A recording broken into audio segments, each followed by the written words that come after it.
I shouldn't have stayed that late, but something about the way she said my name made it impossible to leave. I was just supposed to fix the back patio light. That's what my cousin texted me the day before. All casual, like he wasn't asking me to step into the heart of something unraveling. He'd been busy. Work, meetings, always away. But she was always home, always there. Lena, his wife. She opened the door wearing a soft navy sweater that clung to her just enough to make me nervous. No makeup, barefoot. She looked older than me, obviously, but not in a way that mattered. Not in a way that made it easier to look away. "God, you've grown up," she said, half laughing, tilting her head like she didn't mean it to land the way it did. I didn't know how to respond.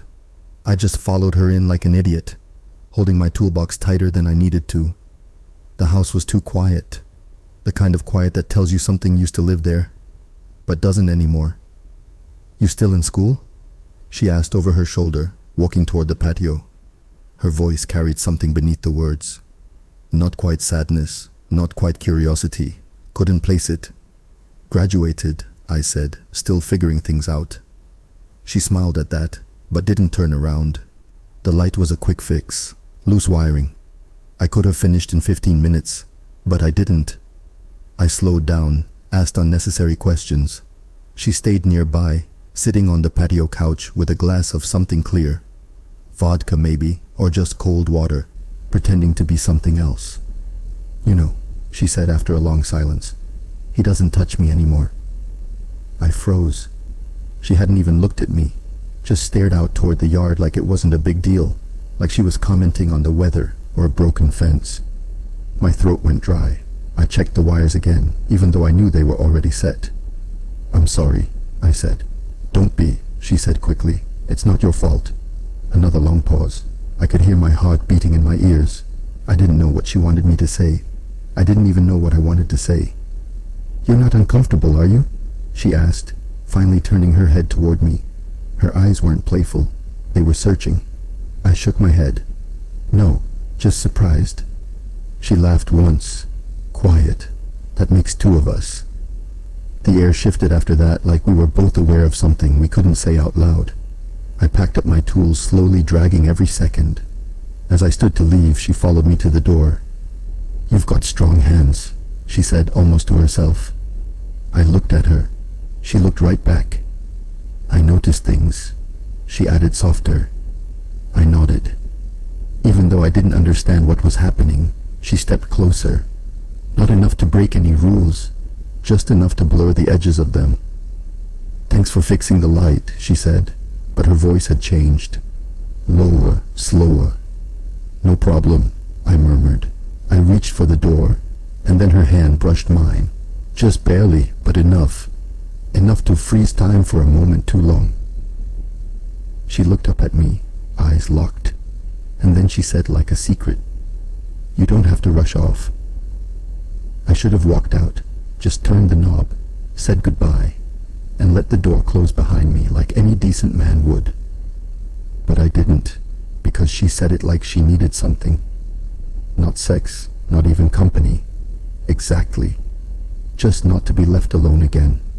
Not tonight. I stood there with my hand on the doorknob, her words hanging between us. "You don't have to rush off." She noticed the hesitation in my shoulders, I think, and instead of pulling away, she did the opposite. She moved to the kitchen and poured another glass of water, then one for me. "I talk too much when I've had a long day," she said over her shoulder. "Sorry, you don't," I said too fast. She glanced back just for a second. A flicker of something softer crossed her face, something close to disbelief. I sat at the edge of the couch again, while she leaned against the kitchen counter, arms crossed, sipping slowly. Her sweater slipped slightly off one shoulder. I don't think she noticed. Or maybe she did. "This house always feels empty when your cousin's gone," she said, like everything echoes more than it should. I swallowed. My throat felt tight. I wasn't supposed to be here for this. I was the guy who helped with bad wiring, not late-night confessions from a woman I'd secretly watched at family barbecues, wondering how someone could carry that much calm and intensity in one body. "You two okay?" I asked, instantly regretting it. She looked at me, really looked. Then she smiled, but it didn't reach her eyes. People get used to living with silence. She said sometimes they even start preferring it. She walked over and handed me the glass of water. Her fingers brushed mine again. Warm this time. Steady. Sorry, she said again, almost a whisper. I shouldn't be saying any of this to you.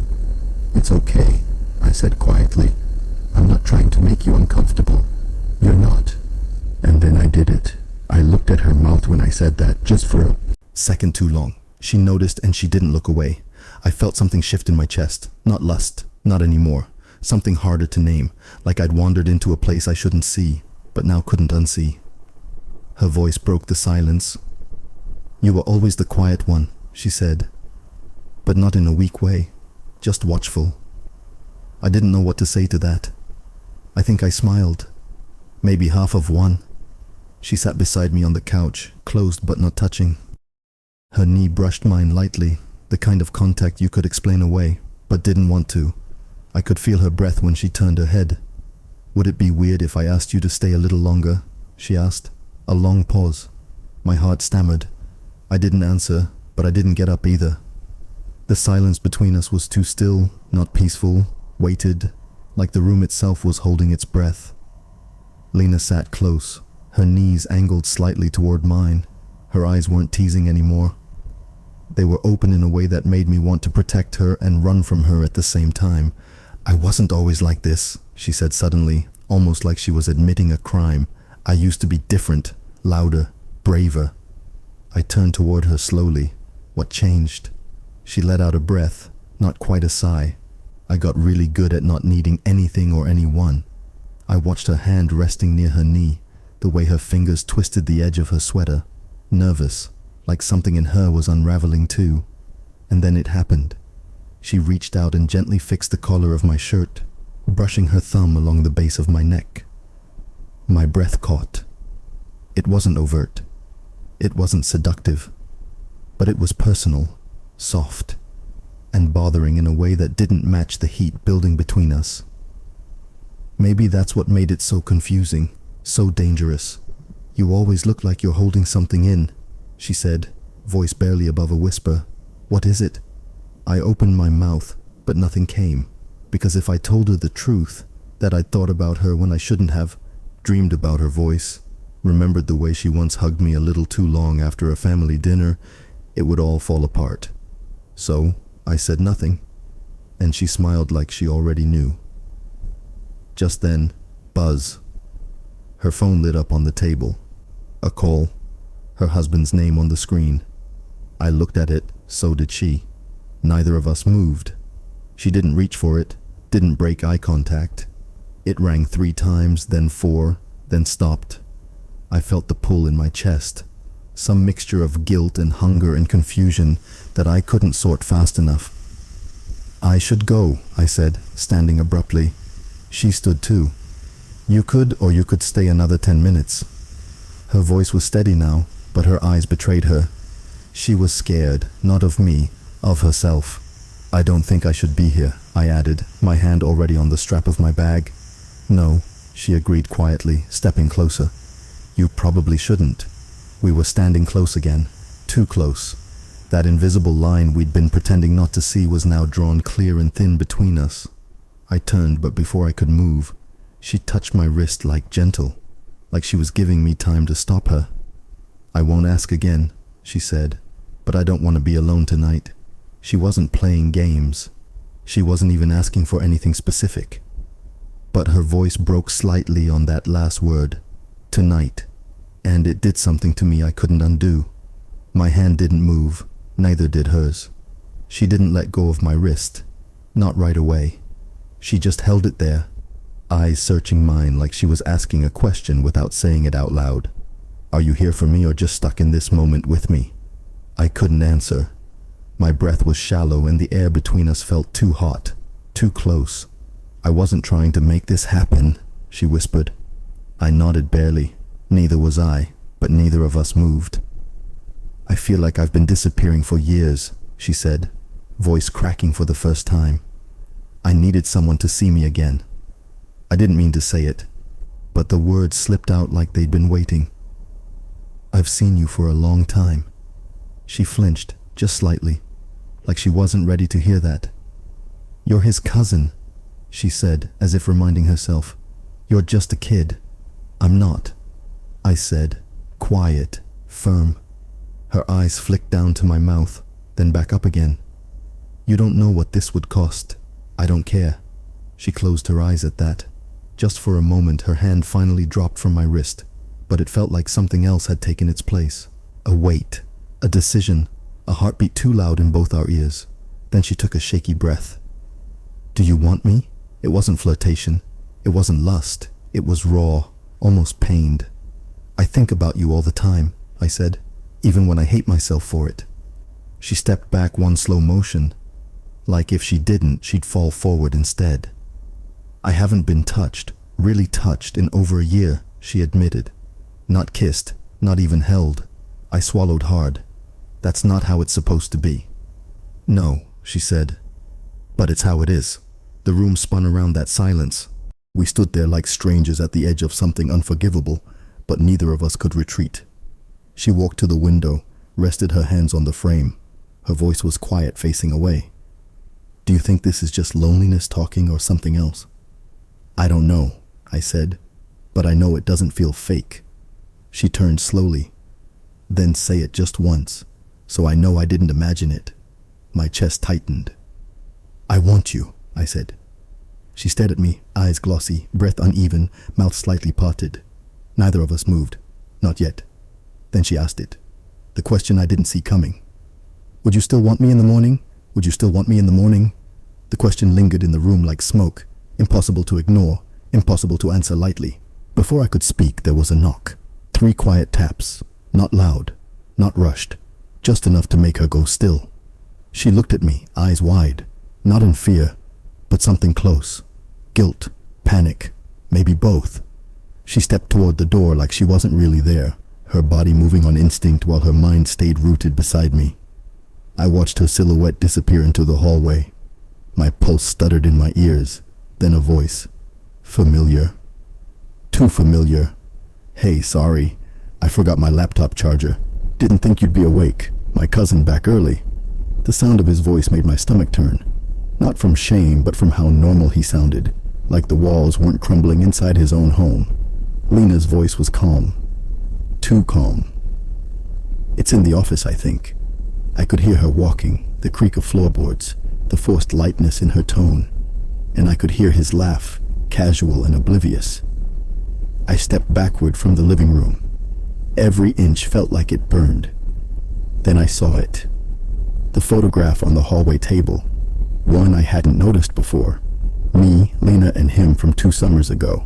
The beach trip. He'd taken it. She was looking at me, not the camera. Smiling. My throat tightened. Had it already started back then? Had she known? When she came back, her face was pale, but her voice was still level. He's just picking something up, she said. He won't stay. I should go, I muttered, already grabbing my bag. No, she said quickly, stepping in front of me. Wait. I stopped barely. She looked like she wanted to say something else, but her mouth trembled and she pressed her lips together instead. What is this to you? I asked. Because I can't tell anymore. I can't tell if you want me or if I'm just a place to bury the things he stopped giving you. She blinked. The pain on her face was real, sharp. Do you remember that trip 2 years ago? She asked. I nodded. Yeah. I watched you carry your cousin's drunk body back to the cabin. You barely said a word, but you did it like it was nothing. She stepped closer, voice low.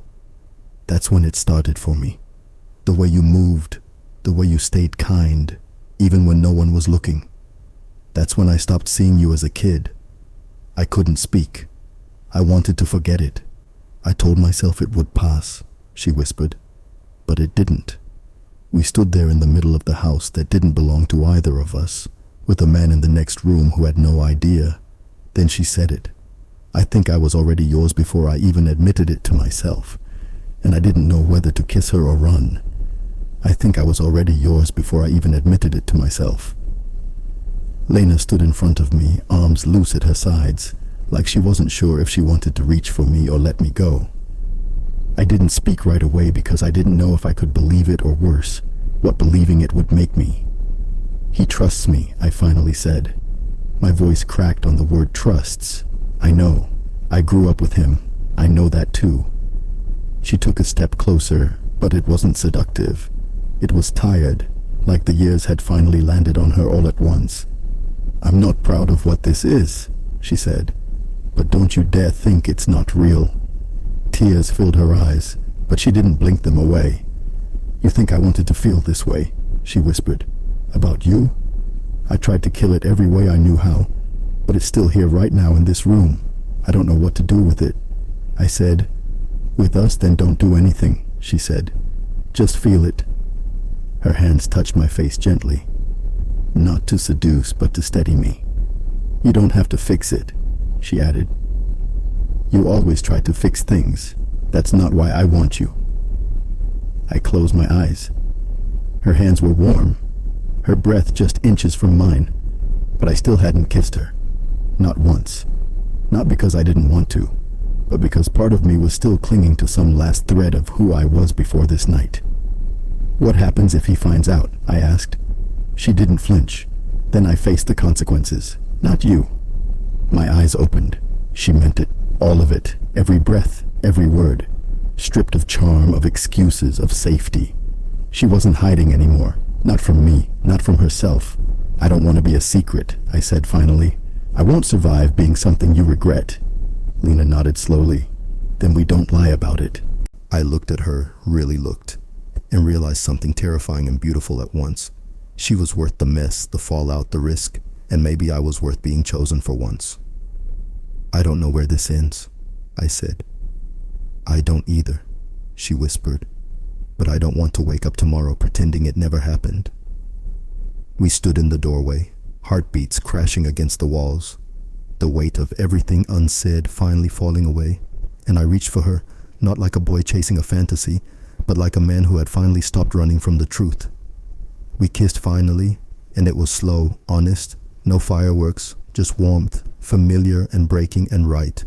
And when she pulled away, her eyes were wet again, but she smiled and whispered, "So you're staying?" I nodded, no words this time, just my hand slipping into hers, like it had always belonged there.